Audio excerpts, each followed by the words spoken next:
అదే RTV app వార్తల్ని క్షణాల్లో చదివే అవకాశం ఉంటుంది. ఒక న్యూస్ పేపర్, ఒక టెలివిజన్ ఛానల్ మీ చేతుల్లో ఎప్పుడు ఉంటాయి. ఎన్ని లాంగ్వేజ్లు వచ్చి మీకు? అంటే వినటమా, చదవటమా, మాట్లాడటం, చదవడం? నాకు కావాల్సినంత వరకు పని జరుగుతుంది. Boora, thank you Boora, my daughter. Okay, Boora. ఎన్ని లాంగ్వేజ్? క్యూరియాసిటీ అంటే బాడీ లాంగ్వేజ్ తోటి కలుపుకోనా అంటే లాంగ్వేజ్ అంటే ఓన్లీ రిటర్న్ టెక్స్ట్ అట్లాగా అయితే తెలుగు, హిందీ, ఇంగ్లీషు, తమిళ్ నేను రాయలేను, చదవలేను, కానీ మాట్లాడగలను. ఓకే. 9 సంవత్సరాలు అక్కడే ఉండాల్సి వచ్చింది, పని చేయాల్సి వచ్చింది, కాబట్టి నేర్చుకోవాల్సి వచ్చింది. Necessity is the mother of all invention. నా అవసరానికి నేను నేర్చుకోవాల్సి వచ్చింది. లాంగ్వేజ్ కమ్యూనికేషన్కి ఒక చిన్న టూల్. దాన్ని నేను అంత పెద్దగా చూడను. మేబీ నా క్యూరియాసిటీలో నేను కొన్ని నేర్చుకున్న భాషలు కొన్ని ఉన్నాయి. Sanskrit, I can read, write, but not speak fluently. Devanagari భాష చెప్తున్నా, బ్రాహ్మీ స్క్రిప్ట్ చదవటం రాదు. మలయాళం అర్థం అవుతుంది, మాట్లాడలేను. కన్నడ అర్థం అవుతుంది, కొంచెం బ్రోకెన్ వర్డ్స్ తోటి మేనేజ్ చేయగలుగుతా. పంజాబీ అర్థం అవుతుంది, కొంచెం మాట్లాడగలుగుతా. బెంగాలీ అర్థం అవుతుంది, ఎక్కడో మేనేజ్ చేయగలుగుతా. ఇవన్నీ అవసరాలు. నేను అక్కడ ఉండి అక్కడ పని చేశాను, నేర్చుకున్నాను. ఆ అవసరం కోసం నేర్చుకున్నాను. కొంచెం క్యూరియాసిటీ గురించి నేర్చుకున్నాను. ఇట్లాగా కొన్ని వరల్డ్ లాంగ్వేజెస్ కూడా కొన్ని 2-3 బాగా సినిమాలు చూడటం వల్ల వేరే భాషలు కూడా కొంచెం అర్థం అవుతాయి. సబ్ టైటిల్స్ పెట్టుకొని నేను సినిమా చూడను. అది ఇనిషియల్ డేస్లో చూసేవాడిని. నాకు లాంగ్వేజ్ కాదు ఇంపార్టెంట్, నాకు కాంటెంట్, వాళ్ళు ఏం చెప్తున్నారు, ఎమోషన్, ఎక్స్ప్రెషన్, దానికోసం చూస్తాను cinema. Language is not a barrier for me. Social responsibility కూడా ఎక్కువ అనుకుంటా మీకు? ఎక్కువ తక్కువ తెలియదు, కానీ నా పరిధిలో సోషల్ రెస్పాన్సిబిలిటీ ఉందా? అదే నా పరిధిలో నాకు అనిపించినవి, నేను చేయగలిగినవి ఏమన్నా ఉంటే నేను వెనకాడి. ఏం చేస్తుంటారు సోషల్ రెస్పాన్సిబిలిటీ అంటే? ఇక్కడ రోడ్ల పైన చాలా జంతువులు చచ్చిపోతూ ఉంటాయి. 4 కాళ్ళు ఉంటాయి, చూడటానికి కుక్కల్లాగా ఉంటాయి, చిన్నవి చచ్చిపోతాయి, పెద్దవి చచ్చిపోతాయి. ఇక్కడ ఈ ఏరియాలో చెప్తున్నాను. నేను ఇక్కడికి వచ్చి 5-6 months అయింది. అక్కడ లోపలికి వెళ్ళి చూడండి, డార్క్ ప్యాచెస్ కనిపిస్తాయి. లాస్ట్ రైట్స్ ఎన్ని కుక్కల్ని ఇక్కడ దానం అంటే చనిపోయిన కుక్కల్ని ఎవరు పట్టించుకుని వాటిని జిహెచ్ఎంసీ ఎంత పని చేస్తానో తెలియదు. నేను ఎన్ని దానం చేశానో నాకు తెలుసు, చూసిన వాళ్ళకి తెలుసు. వాళ్ళు ఎవరో చూస్తారో వాళ్ళకి చెప్పాలని కాదు, ఇట్లాంటి కొన్ని విషయాలు నేను చెప్పను. లాస్ట్ రైట్స్ దగ్గర నుంచి ఈ చెత్త చెదారం ఏదో నా వల్ల అయింది నేను చేస్తున్నాను. నా సాటిస్ఫాక్షన్ కోసం I do what I'm capable of doing and I'm okay with it. I love doing it. So మీరు ఇంకా లైఫ్ అంటే ఇంతేనా, ఇక్కడే ఉంటారు, ఇలాగే ఉంటారు, ఇంకెలాగేనా అని మీరు ఎలా డిసైడ్ చేస్తారు? లైఫ్ అంటే ఇంతేనా అంటే లైఫ్ అంటే మీరు చెప్పండి. మీరు లైఫ్ అంటే ఏంటి? లైఫ్ అంటే తింటాం, ఇంకేదైనా చేద్దాం, ఎక్కడికైనా వెళదాం అనుకుంటున్నారా? నా ప్లాన్స్, నా వాట్ ఎవర్, నా జర్నీ నాకు ఉంది. ఇది ఒకటే జర్నీ. అసలు ఏం ప్లాన్ చేసుకున్నారు? నేను ప్లాన్ చేసుకుంటే అయ్యేది జర్నీ కాదు. జర్నీ అనేది ప్లాన్ చేసుకుంటే కదా మైండ్ లో, నాకు క్లారిటీ ఉంది. ఆ క్లారిటీలో భాగంగానే ఇప్పటి వరకు లైఫ్లో ఈ స్టేట్ ఆఫ్ మైండ్లో కానీ ఇంత క్లారిటీ ఆఫ్ థాట్ కానీ I think I'm at my optimum.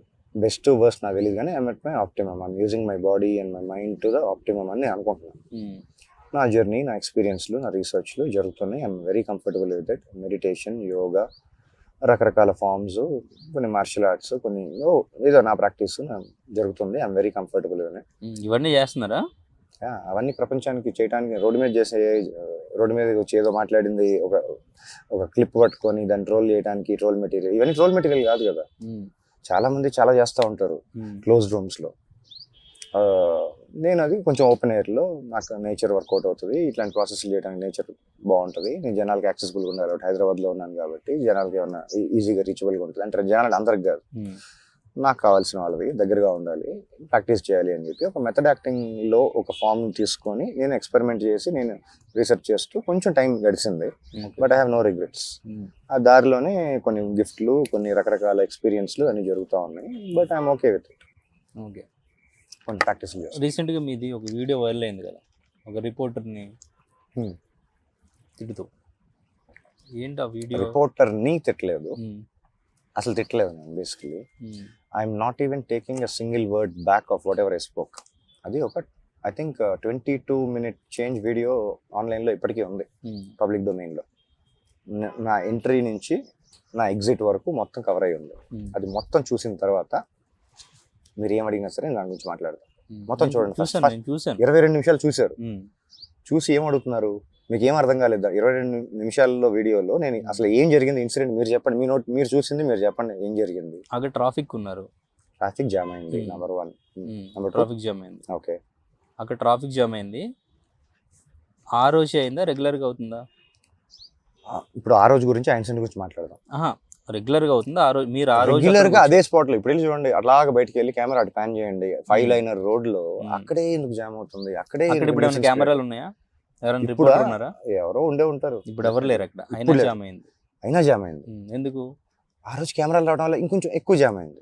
ఇది ఫ్యాక్టా కదా? కెమెరాలు ఉన్నా లేకపోయినా ఆ జనం అక్కడ అలాగే కెమెరాల వల్ల ఇంకొంచెం ఎక్కువ జామ్ అయింది, ఒప్పుకుంటారో ఒప్పుకోరా? కెమెరాలో కెమెరాలో కనపడటానికి, కెమెరాలు ఇప్పుడు రిపోర్టర్స్ ని చూడటానికి. అరే మీరు అడిగారు, నేను ఆన్సర్ కాదు చెప్తాను. కదా. వాట్ ఎవర్ నేను చెప్పే, మీరు క్వశ్చన్ అడిగారు, నా ఆన్సర్ వినండి. మీకు కావాల్సిన ఆన్సర్ కావాలా, నాకు నా ఆన్సర్ మీకు కావాలా? నా ఆన్సర్ వినండి. అక్కడ జామ్ అయిందని చెప్పి మీరు చెప్తున్నారు. అక్కడికి వచ్చి రిపోర్టింగ్ చేయటానికి నెంబర్ 1 మేకప్ అవసరం లేదు. మేకప్ పైన నాకేమీ దురభిప్రాయం లేదు. ఒకళ్ళ పర్సనల్ చాయిస్, అమ్మాయిలంటే అది బేసిక్, అది మేకప్. అక్కడికే వస్తున్నా, అదే చెప్తున్నా. ఒక పర్సనల్ రైట్, పర్సనల్ చాయిసెస్ పైన కమెంట్ చేయడానికి నాకు రైట్ లేదు. ఆవిడ పేరు ఎవరో తెలియదు. ఆడవాళ్ళకి ఎంత రెస్పెక్ట్ ఇవ్వాలో, ఎంత ఎక్కువ తక్కువ నాకు తెలియదు. నాకు తెలిసిన నా జ్ఞానానికి ఎంత ఇవ్వాలో అంత ఇస్తా, ఎంత అవసరమో అంత, ఎంత జరగాలో అంత జరుగుతుంది. అక్కడ జరిగిన ఇన్సిడెంట్ దాని రీజన్స్, దాని వెనకాల ఏం జరిగింది అవన్నీ పక్కన పెట్టేసి ఒక డైలాగ్ని, అది trolling material basically. Mob mind set అని ఒకటి ఉంటుంది, మాబ్ మైండ్ సెట్ అని. ఒక మాబ్ ఎదురుగా వచ్చినప్పుడు ప్రతి ఒక్కరికి బతికినాడి, మీ వల్ల ట్రాఫిక్ కొంచెం ఇబ్బందిగా అవుతుంది, కొంచెం పక్కకి జరగండి అని నేను కొన్ని రోజులుగా చెప్తున్నా. ఈ 5 నెలల ప్రాసెస్లో పబ్లిక్కి కొంచెం పక్కకి జరుపుకోండి, కొంచెం అన్ని రకాలుగా మీరు ఏదైతే ఎక్స్పెక్ట్ చేస్తున్నారో దానికంటే ఇంకొంచెం అవుట్ ఆఫ్ ది వే వెళ్ళి అన్ని రకాలుగా సో కాల్డ్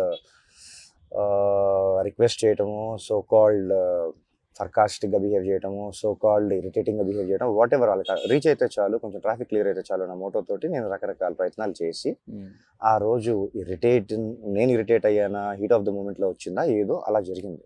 ఆ వీడియోని మీరు మళ్ళీ చూస్తే నా ఎంట్రీ నుంచి ఎగ్జిట్ వరకు మొత్తం ఉంది. పావు గంట నుంచి అబ్జర్వ్ చూస్తున్నా. ఆవిడెవరో మేకప్ వేసుకున్న, పేరు కూడా వద్దు, నాకు తెలియదు, మీరు చెప్పినా కూడా నాకు అనవసరం. మేకప్ వేసుకొని అదే ప్లాస్టిక్ స్మైల్ తోటి అదే క్వశ్చన్ వెళ్ళే వాళ్ళని వచ్చే వాళ్ళని, కూరలు ఎలా ఉన్నాయండి, ఇదే క్వశ్చన్ అడగటానికి రిపోర్టింగ్గా దానికి మేకప్ వేసుకొని రావాల్సిన అవసరం ఉందా? ఇంకొంచెం ఆ కెమెరాలో కనపడటానికి వెనకాల చాలా మంది, ఒక 20 మంది 30 మంది వెయిటింగ్. అరే నేను కూడా కుమారి అంటే దగ్గరికి వచ్చాను, చూడు నా వీడియో కూడా తీశారు, ఆ ఛానల్ యూట్యూబ్లో చూడు అని చెప్పుకోవడానికి ఆ యూఫోరియాలో 20-30 మంది వెయిటింగ్. దాని వెనకాల ట్రాఫిక్ జామ్. సో వీళ్ళందరూ బ్లాక్ చేసిన వెనకాల ఏమవుతుంది అన్నది మీకు అనవసరం. ఇక్కడ ట్రాఫిక్ కంజెషన్ అయిపోయిన కారణానికి వెనకాల కేబుల్ బ్రిడ్జ్ చూస్తే bumper to bumper fully loaded. ఇవన్నీ కనీసం జనాలకు పట్టదు. నా ఇంటెన్షనో, నా మోటోనో, నా పర్పసో ఎందుకు ఇలా అవుతుంది, స్మూత్గా వెళ్ళిపోతే ట్రాఫిక్ సరిపోద్ది కదా, ఆ ఇంటెన్షన్ని క్లియర్ చేయడానికి ఎన్ని రకాలుగా ట్రై చేసినా అవ్వట్లా. కొన్ని విషయాలు కొన్ని లాగా చెప్తేనే రీచ్ అవుతుంది. మాబ్ సైకాలజీ, మాబ్ మైండ్ సెట్కి రిక్వెస్ట్ వర్కౌట్ అవ్వదు. మీరు ఆ రోజు అలా చెప్పడం కరెక్టేనా? పని జరిగిందిగా, ట్రాఫిక్ క్లియర్ అయిందిగా. కరెక్టేనా అలా చెప్పడం? Very correct. ఓకే, ఎదవలకి అలాగే చెప్పాలి. కొన్ని ఇప్పుడు ఆపరేషన్ అమ్మాయికి చెప్పి లేదు, ఆ అమ్మాయి ఎవరు నాకు అసలు, అమ్మాయి ఫేస్ కూడా అమ్మాయికి చెప్పింది కరెక్టేనా అంటున్నా. అసలు ఏం చెప్పాను నేను? మీరు మొత్తం చూసాను వీడియో అన్నారు గురించి, నా నోట్లో నుంచి వచ్చిన ఎగ్జాక్ట్ వర్డ్స్ ఏంటి చెప్పండి? 10 రూపాయలు మేకప్ అన్నాను. కాంటెక్స్ట్ ఏంటి? నీ ముఖానికి 10 రూపాయలు మేకప్ వేసుకుని నీ ముఖం రాలా, నాకు గుర్తుంది, నేనేమన్నా నాకు తెలుసు, మీరు కావాలంటే మళ్ళీ చూడొచ్చు. నేను అన్న డైలాగ్ ఏంటి అంటే,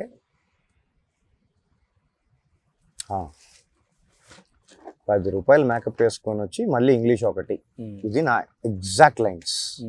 10 రూపాయల మేకప్ అనేది, ఆ మేకప్ 10 రూపాయల అన్నది కాదు కాంటెక్స్ట్, అది ఒక ఎక్స్ప్రెషన్, ఒక ఎమోషన్ రీచ్ అవడానికి. ఇంకా నయ్యం మీలాగా చెప్పొచ్చు కదా, అక్కడ అయిపోయింది. ఆ స్టేజెస్ దాటిపోయి పబ్లిక్ ఒక్కొక్కరిని ఎర్రి గొర్రెలను కూడా అన్న పబ్లిక్ కెమెరా రికార్డ్ అవ్వకముందు ఇంకా రకరకాల మంచి మీకు బాగా ట్రోలింగ్ మెటీరియల్ కావాల్సిన మాటలు కూడా మాట్లాడారు. పని జరగల. అక్కడ ఆమె వెళ్ళిపోయిన తర్వాత, ఆ వెనకాల కెమెరాలో కనిపించాలనుకునే వాళ్ళందరూ కూడా వెళ్ళిపోయిన తర్వాత ట్రాఫిక్ చాలా క్లియర్ అయింది కదా, పని జరిగింది కదా. నా ఇంటెన్షన్, నా మోటో అంతవరకే. ఆవిడని ఏదో కమెంట్ చేయాలను, ఆ మేకప్ గురించి ఏదో కమెంట్ చేయాలను, నా ఇంట్రెస్ట్ అది కాదు, నా పర్పస్ కూడా అది కాదు, నాకు రైట్ కూడా లేదు. మరిన్ని వీడియోస్ కోసం ఛానల్ ని సబ్స్క్రైబ్ చేయండి, లేటెస్ట్ అప్డేట్స్ కోసం వాట్సాప్ ఛానల్ ని ఫాలో చేయండి అండ్ లింక్ డిస్క్రిప్షన్ లో ఉంది.